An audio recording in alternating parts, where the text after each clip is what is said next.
தில் பாலாஜி முழுக்க முழுக்க ஃப்ரண்ட் லைன் அவர் உட்காந்து இறங்கி ஒர்க் பண்ணுவார்.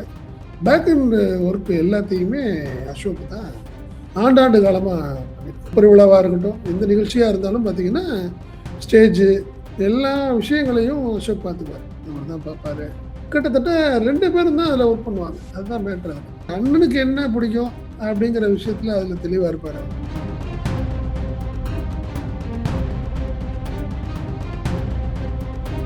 கோவை தெற்குக்கு செந்தில் பாலாஜியை வேட்பாளராக அறிவிப்பு சொன்னது. அப்போ யார் கூட அப்படின்னு பார்க்கும்போது கரூருக்கு தியாகராஜன். தியாகராஜன் அனௌன்ஸ் பண்ணது பார்த்தீங்கன்னா கொஞ்சம் ஒரு சின்ன ஒரு நெருடல். என்ன நெருடல்னா 30 வருஷமா அவரோடய பயணம் பண்ணிக்கிட்டு இருந்தவங்க, செந்தில் பாலாஜியோடய பயணம் பண்ணிட்டு இருந்தவங்க எல்லாமே ஒரு ஷாக். என்னடா அமைச்சர் அங்கே போயிடுறாரா கோயம்புத்தூர், இப்போ என்னடா ஆக போகுது நம்மளாம் எல்லாமே எதிர்பார்ப்பாங்கல்ல, நம்மளுடைய எதிர்காலம் என்ன, நம்ம இவரோடய இருந்துட்டோமே அப்படின்னு நினச்சிட்டு இருக்க போது தான் ஒரு சின்ன ஒரு 2 நாள் ஒரு தொய்வு. அப்புறம் என்ன முடிவெடுத்தாங்களோ தெரில, அசோக் கிளம்பி வந்துட்டார். அசோக் என்ன பண்றாரு, அந்த சின்ன ஆண்டாங்கோயில் கிழக்கு அந்த கிராமத்துல போய் தான் பெஸ்ட் பேச ஆரம்பிக்கிறார். நான் இது வரைக்கும் எதுவும் பேசுறது இல்லை, இப்பதான் நான் பேசுறேன், ஒரு விஷயத்த சொல்றேன் கேட்டுக்கங்க, அவன் இவன் சொல்றத நீங்க முதல் நிப்பாட்டணும், நல்லா இருக்காது அப்படின்னு பேச ஆரம்பிக்கிறார்.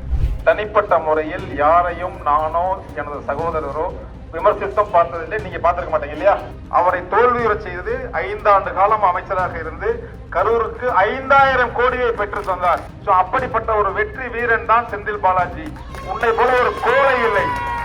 பல வெற்றிகளை உருவாக்கிய சகோதரர்கள் அவங்க, புரியுதுங்களா? அரசியல் ரீதியாக அவங்க தோக்கவே இல்லை, அதை நான் சவாலாகவே சொல்றேன், தோக்கவே இல்லை. ஒவ்வொரு தேர்தலிலும் அவங்க ஜெயிச்சுட்டே வர்றாங்க. அதுக்கு காரணம் அவங்களுடைய கூட்டு முயற்சி, அவங்க 2 பேரும் ஒர்க் பண்ணுற விஷயங்கள், ஸ்ட்ராட்டஜி, உழைப்பு. கோவை தெற்கில் இன்னைக்கு பிரச்சாரம் இருக்கணும். ஆக்சுவலாக நேற்று முடிச்சிட்டாரு. இன்னைக்கு காலையில் கிணத்துக்கடவு, வால்பாறை, அடுத்தடுத்த விஷயங்கள் வரிசையாக போய் ஒரு 3-4 தொகுதியை பார்த்துட்டு, மாவட்டத்தெல்லாம் பார்த்துட்டு இங்கே வரார். திருப்பி சாயங்காலம் 5 மணிக்கு கோயம்புத்தூர் தெற்கில் பிரச்சாரம் பண்றாரு செந்தில் பாலாஜி. மற்றவங்க மாதிரிலாம் இல்லை.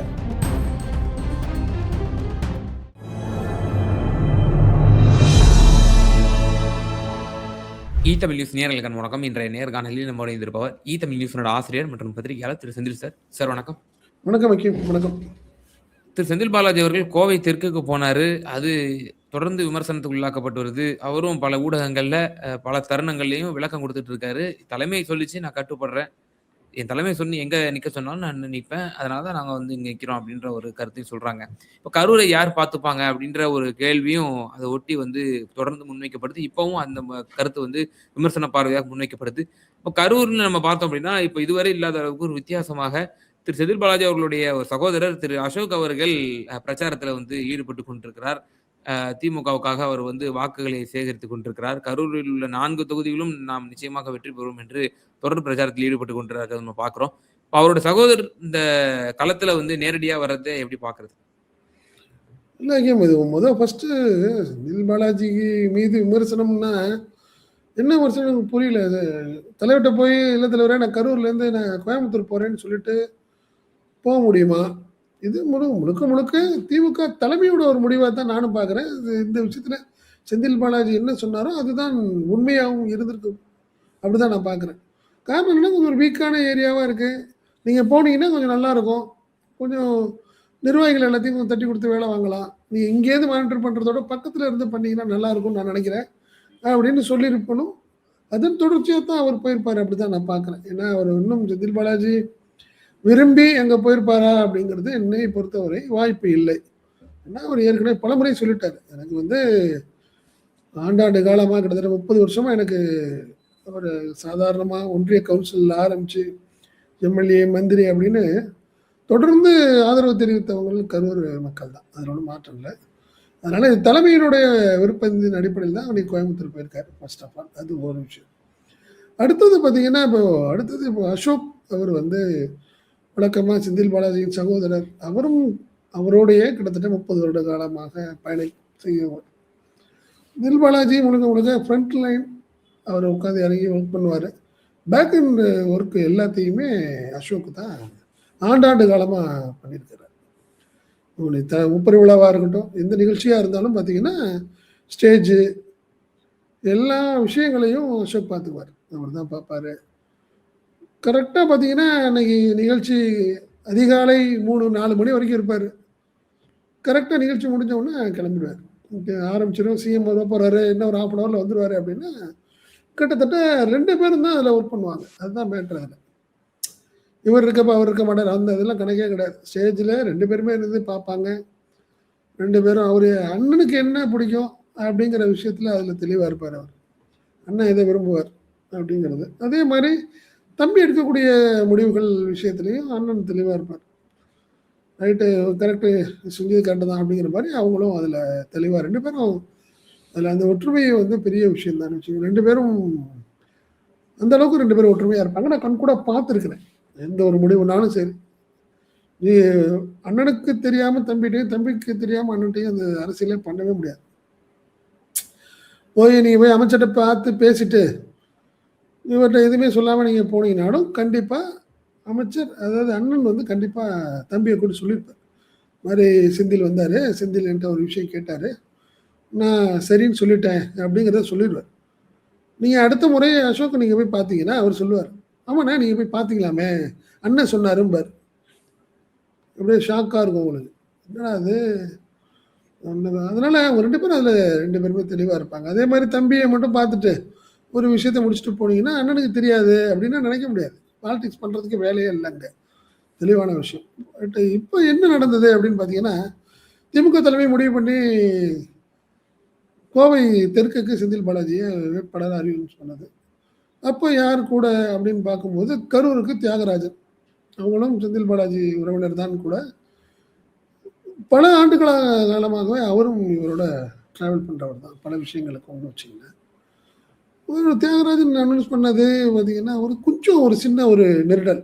என்ன நெருடல்னா, 30 வருஷமா அவரோடயே பயணம் பண்ணிட்டு இருந்தவங்க, செந்தில் பாலாஜியோடயே பயணம் பண்ணிட்டு இருந்தவங்க எல்லாமே ஒரு ஷாக். என்னடா அமைச்சர் அங்க போயிடுறாரா கோயம்புத்தூர், இப்ப என்னடா ஆகப்போகுது நம்மலாம்? எல்லாமே எதிர்பார்ப்பாங்கல்ல. நம்மளுடைய எதிர்காலம் என்ன? நம்ம இவரோடயே இருந்துட்டோமே அப்படின்னு நினைச்சிட்டு இருக்கப்போது தான், ஒரு சின்ன ஒரு 2 நாள் ஒரு தொய்வு. அப்புறம் என்ன முடிவெடுத்தாங்களோ தெரியல. அசோக் கிளம்பி வந்துட்டார். அவர் ஆக்சுவலா என்ன இருந்ததுன்னா, தியாகராஜனுடைய ஒர்க்க வந்து பேக்ரவுண்ட்ல இருந்து பார்த்துக்கலாம் அப்படிங்கிறது தான் முதல் அவங்களுடைய ஒரு முடிவா இருந்தது. பட் ஆனால், அது குறிப்பா அந்த சும்மா இருந்தவங்கள சொரிஞ்சு விட்ட கதைன்னு சொல்லுவாங்கல்ல. அந்த கதைய பண்ணது விஜயபாஸ்கர். ஓ! ஆமா பயந்துட்டு போயிட்டாரு. அப்படின்னு ஒரு வார்த்தைய சொன்னேன். தொடர்ச்சியா அதே விஷயத்த பிரதிபலிப்பா அம்மன் அர்ஜுனும் அதே ஒரு வார்த்தைய சொன்னார். கோவை தெற்கு அதிமுக வேட்பாளர் என்ன சொன்னாரு, அங்க எங்க எங்க வேட்பாளர் விஜயபாஸ்கர பார்த்து பயந்துட்டு இங்க வந்துட்டாரு. கோயம்புத்தூருக்கு வந்துட்டாரு பாருங்க அப்படின்னு ஒரு வார்த்தைய சொல்ட்டார். இது எல்லாத்துக்குமே ரொம்ப ஒரு கோவத்தையும், ஒரு வருத்தத்தையும் ஏற்படுத்தியிருக்கு. சரி, நீங்க சாதாரணமா இருந்தாலும் விஜயபாஸ்கர் ஜெயிக்க முடியாதுங்க. நல்லா புரிஞ்ச விஷயம். ஒருத்தர் பயந்துட்டு எப்ப போவாங்க? 2021ல விஜயபாஸ்கர் மந்திரியா இருந்தவரை தோற்கடிச்சுட்டு போறார். இத்தனைக்கும் அவர் அரவாக்குறிச்சியில எம்எல்ஏ. வாண்டனா கேட்டுட்டு வர்றாரு. யாரு? செந்தில் பாலாஜி வாண்டனா கேட்டுட்டு கரூருக்கு வர்றாரு. அங்க கரூர் அப்ப கேண்டிடேட் யாருன்னா, அப்போதைய அமைச்சரா இருந்த விஜயபாஸ்கர். புரியுதுங்களா? அவர் கேட்டு வாங்கி அவர் தோற்கடிச்சுட்டு போகும்போது, பயந்துட்டு போறாங்கன்னு எப்படி சொல்ல முடியும்? 2021ல இல்ல விஜயபாஸ்கர்ட்ட தோத்துட்டாரு செந்தில் பாலாஜி. அதனால இந்த முறை தாக்கு பிடிக்கலன்னு போறான்னு சொல்லலாம். நீங்க தான் தொடர் தோல்வியில இருக்கிறீங்களே இப்ப. செந்தில் பாலாஜி கிட்ட நீங்க வரிசையா தோத்துட்டு இருக்கீங்க. இப்ப இங்க இந்த முறை தோக்க போறீங்க. அதுலலாம் மாற்றம் இல்ல. ஏன் நீங்க இந்த ஒரு ஒரு வார்த்தை சொன்னது உங்களுக்கு வந்து செந்தில் பாலாஜி தரப்புக்கு ஒரு கோவத்தை ஏற்படுத்துது. உடனே ஒரு முடிவு பண்றாங்க. அண்ணன் தம்பி 2 பேரும் முடிவு பண்றாங்க. பிரதர் அடுத்த நாள்லேருந்து அசோக் வந்து ஃபீல்டுக்கு வர ஆரம்பிச்சுட்டாரு. எல்லாத்துக்கும் திரு பயங்கர அசோக் அவர்களுடைய அந்த பிரச்சாரங்கள நம்ம அண்மை காலமா பார்க்கிறோம். நீங்க சொன்னது போல. அவருமே என்ன முன்வைக்கிறாங்க அப்படின்னா, நானும் என் சகோதரரும் கிட்டத்தட்ட ஒரு 30 ஆண்டு காலம் வந்து பொது வாழ்வுல இருக்கிறோம். அப்ப நாங்க பொதுவெளியில இப்படிப்பட்ட கொச்சையான வார்த்தைகளோ, அல்லது ஒரு பேச மாட்டாங்க, பேச மாட்டாங்க. நாகரிகம் இல்லாத வார்த்தையோ, ஒருமையில பேசியோ நாங்க பேசுறது இல்ல. ம். ஆனா இங்க எதிர்த்து போட்டியிடுறவரு எங்கள சகட்டு மேனிக்கும் வந்து ஒருமையில பேசுறதும், ஆ கொச்சையா பேசுறதையே வாடிக்கையா வச்சிருக்காருங்கிற ஒரு இத சொல்றாரு. பயந்து ஓடிட்டாருன்னு அந்த விமர்சனத்துக்கும் அவர் வந்து அவன் இவன் விளக்கம் அதாவதுங்க பயந்துட்டாருன்னு சொல்ல, அவன் பயந்துட்டான். நான் விடமாட்டேன். எனக்கு மீறி ஏதாவது பண்ணீங்க, சுலுக்கெடுத்து போடுவேன் அப்படின்னு. ஒண்ணும் இல்ல. இது என்ன பிரச்சனை, ரொம்ப பிரச்சனைன்னு பார்த்தீங்கன்னா, விஜயபாஸ்கருடைய சொந்த ஊர். சின்ன ஆண்டான் கோயில் கிழக்குன்னு இங்க இருக்கு. ஒரு கிராமம். மாநகராட்சியை ஒட்டிய கிராமம். அங்க தான் போய் விஜயபாஸ்கர் மிரட்ட ஆரம்பிக்கிறார். ஏன்னா, அவருடைய ஒய்ஃப் தான் இப்போ பஞ்சாயத்து தலைவரா இருந்தவங்க. இப்பதான் முடிஞ்சிருச்சு. இப்பதான் பஞ்சாயத்து எல்லாம் முடிஞ்சு ஒரு 6 மாசம் ஆயிடுச்சு. வாண்டனா பேசுறாரு. அவன் வந்தானா விடமாட்டேன் நானு. எவனாவது அவனுக்கு நீங்க பண்ணீங்க போனீங்களான்னு அவர் சொந்த கிராமத்துல பேசுறாரு. அப்போதுதான் செந்தில் பாலாஜியுடைய பிரதர் அசோக் என்ன பண்றாரு, அந்த சின்ன ஆண்டாங்கோயில் கிழக்கு அந்த கிராமத்துல போய் தான் பேச ஆரம்பிக்கிறார். நான் இது வரைக்கும் எதுவும் பேசுனது இல்லை, இப்பதான் நான் பேசுறேன், ஒரு விஷயத்த சொல்றேன், கேட்டுக்கங்க, அவன் இவன் சொல்றதை நீங்க முதல் நிப்பாட்டணும், நல்லா இருக்காது அப்படின்னு பேச ஆரம்பிக்கிறார். ஏன்னா நீ பயந்துட்டுன்னு சொல்றது, அவனை விடமாட்டேன் நான், அவனை சுருக்கெடுத்து போடுவாங்கிறதெல்லாம் என்ன வார்த்தை அது? அதுதான் அவங்க சொல்றாங்க. எனக்கு தெரிந்து அண்ணன் தம்பி 2 பேருமே யாரையும் அப்படி ஒரு ஒருமையில் பேசி விமர்சனம் பண்ண மாதிரி தெரியல. ஒரு ரூம்குள்ள பேசலாம், அது இயல்புன்னு வச்சுங்க. பட் பொது வெளியில ஒருத்தரை அவன் இவன்கிற ஒரு வார்த்தையை பேசக்கூடாது. இது நல்லா இருக்காது. அவங்களும் அதே தான் வார்த்தை, நீ முடிஞ்சா நீ என்னென்ன கொண்டு வந்திருக்கேன்னு சொல்லு, இல்லைன்னா நீ விடுந்தா ஜெயிச்சு காட்டு. அதை விட்டுட்டு அவங்கிறது நான் இவனை பார்த்துக்கிறேன் அவனை பார்த்துக்கிறேன்னு சொல்றதெல்லாம் ஏற்றுக்க முடியாதுங்கிறது தான் ஒரு விஷயம். இப்போ என்னன்னா, நீங்க எதான் சொல்றேன், நீங்க தியாகராஜனுக்கு கண்டிப்பா ஒரு பேக்ரவுண்ட்ல இருந்து ஒர்க் பண்ணியிருப்பார். யாரு? அசோக். என்ன காரணம்னா அண்ணன் இல்லைங்கிறதுனால அவர் பார்த்துக்கணுங்கிறதுக்காக அவர் வந்தார். வந்து பார்த்துட்டு இருக்கும்போது நீ சும்மா இருக்க முடியாம பயந்துட்டாங்க அப்படிங்கிறது. இன்னொரு இடத்துல போய் என்ன பேசுறாரு, செந்தில் பாலாஜி இருக்கிற வரைக்கும் ஓட்டு போட்டீங்க, அவர் தான் போயிட்டாரு கோயம்புத்தூருக்கு, இப்போ இனிமேல் எனக்கு ஓட்டு போடலாம்ல நீங்க அப்படின்னு கேட்கறது. இப்படி கேட்கறது சிம்பத்தியை கிரியேட் பண்றது. அப்புறம் பார்த்தாங்க சரியா இருக்காதுன்னு சொல்லிட்டு தான் இப்போ அசோக் இறங்கி ஓப்பனில் பேச ஆரம்பிச்சிட்டாரு. ஒவ்வொரு காலையிலேருந்து நைட்டு வரைக்கும் தொடர்ந்து பிரச்சாரம் பண்றாரு, கூட வந்து பிரச்சாரம் பண்றாரு. அது திமுக ஒரு பெரிய பூஸ்டப் ஆயிடுச்சு. இப்போ எல்லாம் ஒரு சோர்வா இருந்தாங்க, ஒரு வருத்தமா இருந்தாங்க ஒரு 2 நாளா. என்னடா அமைச்சர் திடீர்னு கோயம்புத்தூர் போயிட்டாரு, இனிமேல் நம்மளுக்கு யாருங்கிறப்போ ஆட்டோமேட்டிக்கா அசோக் வந்துட்டார். இப்போ இனிமே ஒண்ணுமே பண்ண முடியாது. சரி, நீங்க அதான் சொன்னேன், சும்மா இருக்க ஆளை சொரிஞ்சு விட்ட கதையா விஜயபாஸ்கருடைய அரசியல் முடிவுக்கு வருது. திருப்பி ஏற்கனவே முடிவு வந்துருச்சுன்னு வச்சுங்களேன். இந்த ஒரு 15 நாள் சந்தோஷமா இருந்திருப்பார். ஒரு வேலை அசோக் ஓப்பன்ல வராம பேக்ரவுண்ட்ல மட்டும் இருந்திருந்தாருன்னா ஒரு சந்தோஷப்பட்டிருப்பாரு விஜயபாஸ்கர். அதுக்கு முற்றுப்புள்ளி 2 நாள்லயே வச்சுட்டாரு. முற்றுப்புள்ளி வச்சுட்டு ஒரு ஓப்பன் பண்றாங்கன்னு வச்சுக்கோங்களேன், ஒர்க் பண்றாங்க. இது கண்டிப்பா அவங்க ஒரு அசோக் ஒரு சவாலே விட்டுருக்காரு. 50,000 ஓட்டில் நாங்கள் ஜெயிக்கிறோம் அப்படிங்கிறது. அது கண்டிப்பா ஜெயிப்பாங்க, அதனால மாற்று கருத்து கிடையாது. அதுதான் உண்மை. சார், இப்போ அந்த கரூர்ல இருக்கக்கூடிய 4 தொகுதிகளும் இப்போ திரு அசோக் அவர்கள் போய் பிரச்சாரம் செய்யறது, இது எதிரிகளுக்கும் ஒரு ஒரு கண்டென்ட் ஆயிராதா? பாத்தீங்களா, திமுகனாலே ஒரு டைனாஸ்டி பாலிடிக்ஸ், பாத்தீங்களா இவரும் தன்னோட டைனாஸ்டிக்கு தான் கொண்டு வராரு அப்படின்ற விமர்சனம் தானே இப்ப எதிரிகள் இப்ப முன்வைக்க ஆரம்பிப்பாங்க. இப்ப இதுக்கு என்ன எதிர்கொள்வாங்க திமுக தரப்புல? 2021ல அவர் வரல, பேக்ரவுண்ட்ல இருந்தாரு. அப்புறம் உள்ளாட்சி தேர்தல் கோயம்புத்தூர், கரூர் எல்லா இடத்துலையும் ஜெயிச்சிச்சு திமுக. அப்போ வரல அவரு. அதே மாதிரி பாராளுமன்ற தேர்தலுக்கும் வரல. இப்போது கோயம்புத்தூர் போயிடுறாரு செந்தில் பாலாஜி. அங்க ஒரு ஒரு ஒரு வேட்பம் முழுவுது அந்த இடத்துல. அவங்க ஆதரவாளர்களுக்கு ஒரு சின்ன சோர்வு வருது. அப்போ அந்த டைம்ல அவர் இல்ல, நான் இருக்கேன், அண்ணன் இருந்தா, அந்த அண்ணன் இடத்துக்கு நான் வர்றேன், அந்த களத்தை நான் நிரப்புறேன் அப்படிங்கிற மாதிரி வர்றாரு. இதுல என்ன இருக்கு வருது? அது எப்படி? இது என்ன இது? நீங்க வாரிசு அரசியல்னு சொல்றீங்களா? அது ஏங்க, நீங்க உழைக்காம நீங்க வந்தீங்கன்னா தாங்க வாரிசு அரசியல். 30 வருஷமா அண்ணனுடைய டிராவல் பண்ணி பல வெற்றிகளை உருவாக்கிய சகோதரர்கள் அவங்க, புரியுதுங்களா? அரசியல் ரீதியா அவங்க தோக்கவே இல்லை. அதை நான் சவாலாவே சொல்றேன், இது தோக்கவே இல்லை. ஒவ்வொரு தேர்தலிலும் அவங்க ஜெயிச்சுட்டே வர்றாங்க. அதுக்கு காரணம் அவங்களுடைய கூட்டு முயற்சி, அவங்க 2 பேரும் ஒர்க் பண்ற விஷயங்கள், ஸ்ட்ராட்டஜி, உழைப்பு. அதான் சொல்றேன், 22 ஒன்றும் இல்லை. இன்னைக்கு சின்ன விஷயம், கோயம்புத்தூர்ல இன்னைக்கு கோவை தெற்குல இன்னைக்கு பிரச்சாரம் இருக்கணும். ஆக்சுவலா நேற்று முடிச்சிட்டாரு. இன்னைக்கு காலையில கிணத்து கடவு, வால்பாறை, அடுத்தடுத்த விஷயங்கள் வரிசையா போய் ஒரு 3, 4 தொகுதிய பார்த்துட்டு, மாவட்டத்தெல்லாம் பார்த்துட்டு இங்க வராரு. திருப்பி சாயங்காலம் 5 மணிக்கு கோயம்புத்தூர் தெற்குல பிரச்சாரம் பண்றாரு செந்தில் பாலாஜி.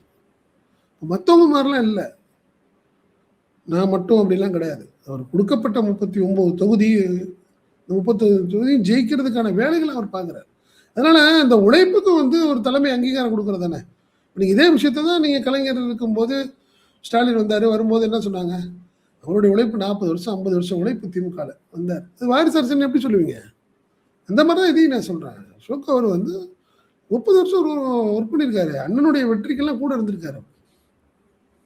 இப்போ ஒரு அண்ணன் போனதுக்கு பயந்துட்டு போயிட்டாருன்னு சொல்லும்போதோ, இல்ல அவ்வளோதான் அவர் போயிட்டாரு, இனிமே நாங்க தான்னு சொல்லிட்டு இருக்கும்போது, எப்படி ஒரு தம்பி பார்த்துக்கிட்டு சும்மா இருக்க முடியும்னு நினைக்கிறீங்க? உண்மையா இல்லையா? இல்ல சரியா இருக்காது அப்படின்னு இறங்குறாரு. அதுல ஒண்ணும் மாற்றமே இல்ல. இது கண்டிப்பா திமுகவுக்கு ஒரு பெரிய ஒரு அடுத்த அட்வான்டேஜ். கரூர்ல இனிமே அசைக்கவே முடியாது. ஒரு செந்தில் பாலாஜி போயிட்டாரேங்கிற ஒரு விஷயத்தை யோசிக்கிறதுக்குள்ளே திருப்பி தம்பி வந்துட்டாரே. ம். அதுதான் ஒரு சாதுரியமா தான் நினைக்கிறேன். சாணக்கியத்தனமா தான் நினைக்கிறேன். இதுல வந்து அரசியல்ல இதுல வந்து நீங்க அடுத்தவங்க விமர்சனம் பண்றாங்க, அவங்க பண்றாங்கங்கிறதுக்கெல்லாம் வேலையே கிடையாது. புரியுதுங்களா? அதனால நீங்க அதை எப்படி யோசனை பண்ணி நீங்க ஓரமா உட்காந்துட்டீங்கன்னா தோல்வி நம்மளுக்கு தான் வரும்.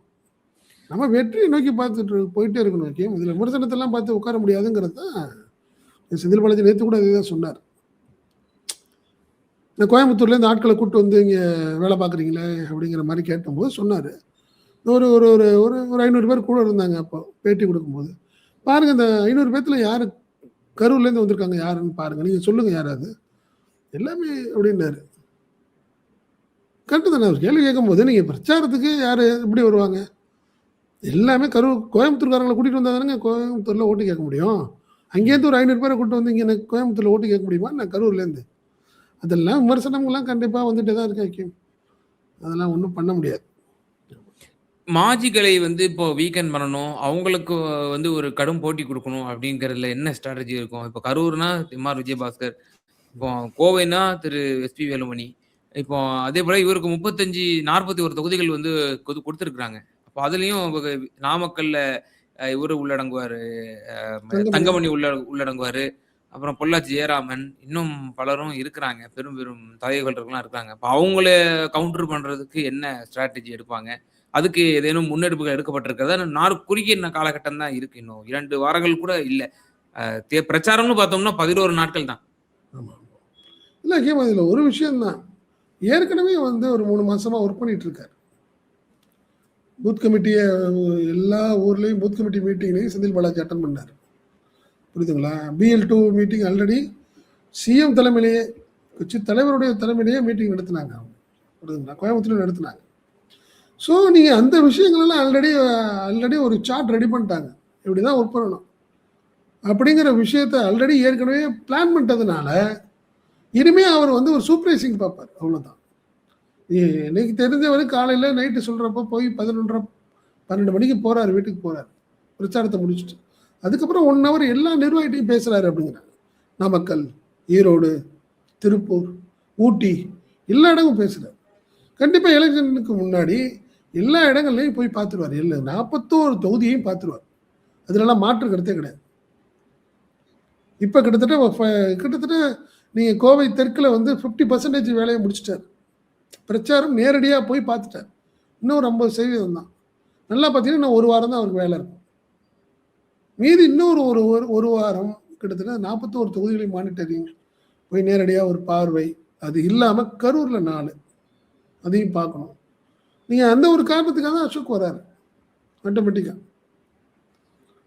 நீங்கள் அண்ணனுடைய அந்த அந்த தொடர்ந்து அவருக்கு உள்ள அந்த ஏகப்பட்ட ஒரு பாரத்தை வந்து சுமக்கிறதுக்கு தம்பி வரும்போது அது எப்படி நீங்கள் வாரிசு அந்த விஷயம்னு சொல்கிறோம். அந்த மாதிரி தான் நான் சொல்கிறேன். இப்போ நானும் கவலை இல்லை இனிமேல்.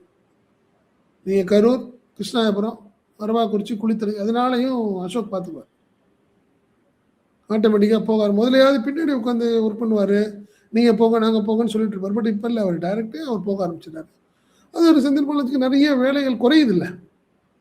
இந்த விஷயத்தில் ஆட்டோமேட்டிக்காக நீங்கள் எதை சொன்னா இன்றைக்கி 3 தொகுதியை பார்த்துட்டாரு. காலையில் பார்க்குறாரு. பார்த்துட்டு திருப்பி கோயம்புத்தூர் வந்துடுறாரு. நாளைக்கு திருப்பி 4-5 தொகுதி பார்ப்பார். ஸோ அதனால அவரை கொடுத்த வேலை விஷயத்துல அவர் தெளிவா இருக்காரு, ஒர்க் பண்றாரு. கண்டிப்பா வெற்றி நிச்சயம் அப்படிங்கிறது தான் திமுக தரப்புல உடைய சொல்லக்கூடிய வார்த்தையா இருக்கு ஐக்கியம். ஆமா. கோவை தெருக்கள நம்மளும் பார்க்குறோம். பல பிரச்சாரங்கள் முன்னெடுக்கிறாரு.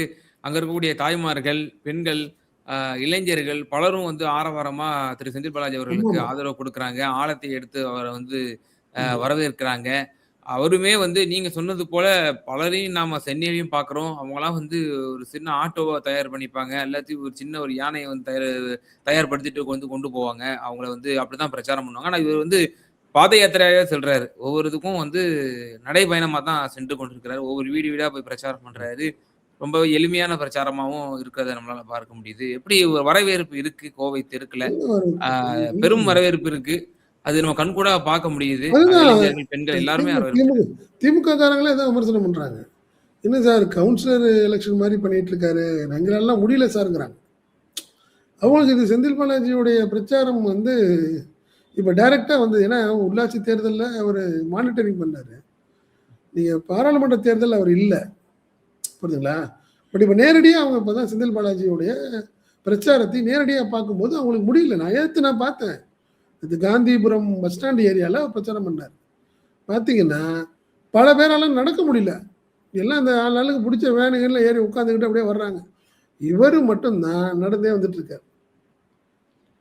வந்து தந்தை பெரியார் திராவிட கழகத்துடைய அலுவலகம் அங்க ஒண்ணு இருக்கு. அங்க போயிட்டு ஒரு 5 நிமிஷம் நின்னுட்டு, அப்படியே கிளம்பி போனாரு. எல்லாத்தையும் ஒரு வணக்கம் நிர்வாகி எல்லாத்தையும் பார்த்து வணக்கம் பண்ணிட்டு போனாரு. ஸோ நீங்க பார்த்தீங்கன்னா, ஒவ்வொரு ஏரியாவும் அவ்வளோதான். நடந்து போயிட்டே இருக்காரு. ஃபோட்டோகிராஃபரால போ முடியல, மீடியாவால போ முடியல, கவர் பண்ண முடியல. யாராலயும் பண்ண முடியல. அதாவது நான் உங்க சேப்பாக்கம் திருவல்லிக்கேணி தொகுதியை சார்ந்தவன் என்பதனால, நம்ம தொகுதிக்கும் வந்தாரு துணை முதல்வர். துணை முதல்வருக்கு வந்தபோது கூட அவ்வளவு ஆரவாரம் இல்லை. அவ்வளவு ஒரு இளைஞர்களோ முட்டி மோதக்கூடிய ஒரு சூழ்நிலைலாம் பெரிதா ஏற்படல. ஆனால் ஒரு களப்பணியாளர் ஒரு கோவை தெருக்குல ஒரு தொகுதி மாறி போயிருக்காரு. அவருக்கு வந்து ஒரு அதிகமான ஒரு வரவேற்பு வந்து பார்க்கும்போது, ஒரு தொகுதி மாறிய ஒரு வேட்பாளருக்கு வரும்போது ஒரு மிகவும் ஆச்சரியம் தரக்கூடிய ஒரு விஷயமா இருக்கு. உதயநிதி ஸ்டாலினையும், செந்தில் பாலாஜியும் கம்பேர் பண்ண முடியாது. காரணம் என்ன? அவர் ஸ்டார் கேண்டிடேட். ஸ்டார் வேட்பாளர். அவர வந்து ஆமா அவர பார்த்தா போதும். அவர வந்து பார்க்கணும். உதயநிதி வந்தாருன்னா அவர பார்க்கணும் அப்படிங்கிற விஷயத்துல இருக்கு. அதனால அவங்க மேல நின்னு கையாட்டினா போதும் அவங்களுக்கு. புரியுதுங்களா? நம்ம ஏரியாவுக்கு வந்துட்டு போயிட்டாங்கன்னு சொல்லலாம். பட் இவர் அப்படி இல்ல. புது தொகுதி. எங்க ஏரியாவுக்கு வரவே இல்லையாங்க அப்படின்னு கேட்பாங்க. என்ன காரணம்? எப்படி ஓட்டு போட வந்து கேட்குறீங்க? எங்க ஏரியாவுக்கு வரவே இல்ல அவரு அப்படின்னு சொல்லுவாங்க. நாங்க பார்க்கவே இல்லம்மா. அதனால ஒரு தெருன்னு வந்துட்டா 2 சைடையும் பார்த்துட்டு போறாரு. ஒவ்வொரு ஏரியாவும் பார்க்கணும். இன்னும் சில ஏரியாக்கள் அருந்ததியினர் இருக்கிற ஏரியாக்கள்ல வந்ததே இல்ல யாருமே அப்படின்னு சொன்ன இடங்கள்ல கடந்த 3 நாட்களா போயிட்டு இருக்காரு. ஓ! ஒவ்வொரு வீடா போயிட்டு வர்றாரு. அவங்களுக்கு பயங்கர ஆச்சரியம். அப்படியே அவங்க பார்த்தது இல்ல. அதனால அழகா எல்லாத்தையும் வந்து பார்த்துட்டு போறாரு. அதுல என்ன விஷயம்னா அதுதான் நம்ம நேத்து சொன்னதான் இன்னைக்கு சொல்றேன். முகம் சுளிக்காத அப்படிங்கிறது தான் பெரிய விஷயம். யாரா இருந்தாலும் ஒரு சோர்வு வரும், ஒரு கோவம் வரும். இது இயலாமை. உடம்பு மனசு வேணா நம்மளுக்கு வந்து வேற மாரி இருக்கலாம். உடம்பு ஒத்துழைக்கணும்ல. 2வது இவருக்கு பைபாஸ் பண்ண உடம்பு. ஆனாலும் முகம் சுளிக்காம நீங்க என்ன சொன்னாலும் நேத்து எல்லா இடத்துக்கும் போறாரு வராரு. அதுதான் அவருடைய சக்சஸாவும் இருக்கு. அனைத்து சமூகத்தினோட ஆதரவு பெற்ற ஒரு கேண்டிடேட்டாவும் அவர் வந்து இருக்கிறாரு. 100% வைக்கும். ஆமா. வரிசையா நீங்க இன்னைக்கு ராஜஸ்தானி மக்கள் இன்னைக்கு ஒரு கூட்டம் வச்சிருக்கிறாங்க. அந்த கூட்டத்துல கலந்துக்கிறாரு. ஆர்எஸ்புரத்துல கலந்துக்கிறாரு. ஏற்கனவே நகைப்பற்றை இருக்கு பார்த்தீங்கன்னா, எல்லாமே இந்த ஜெயின் சமூகத்தை சேர்ந்தவர்கள். அவங்க தான் நேத்து. அந்த நிகழ்ச்சியில கலந்துக்கிட்டாரு. எல்லாத்தையும் பார்த்தாரு. ஸோ அதனால எல்லாத்தையும் பிரித்து எல்லா நபர்களையும் பார்த்து பேசி ஒரு அதான் சொல்றேனே அவங்களுக்கு புதுசா இருக்கு. டிஎம்கேக்கு இது புதுசா இருக்கு. இதுவரைக்கும் அந்த மாதிரி இருந்தது இல்லைங்கிறாங்க. நிச்சயமா சார். கரூரில் திரு செந்தில் பாலாஜி அவரோட சகோதரர் அசோக் அவர்களுடைய அந்த பிரச்சாரம் மற்றும் கோவை தெற்கில் திரு செந்தில் பாலாஜி அவர்களுக்கு இருக்கக்கூடிய ஒரு ஆதரவு மற்றும் கோவை மாவட்டம், கொங்கு மண்டலம் இது சம்பந்தமான ரொம்ப விரிவான உங்களுடைய கருத்துக்களை எங்க நேயர்களுக்கு பகிர்ந்தீங்க. ரொம்ப நன்றி. நன்றி ஐக்கியம். நன்றி.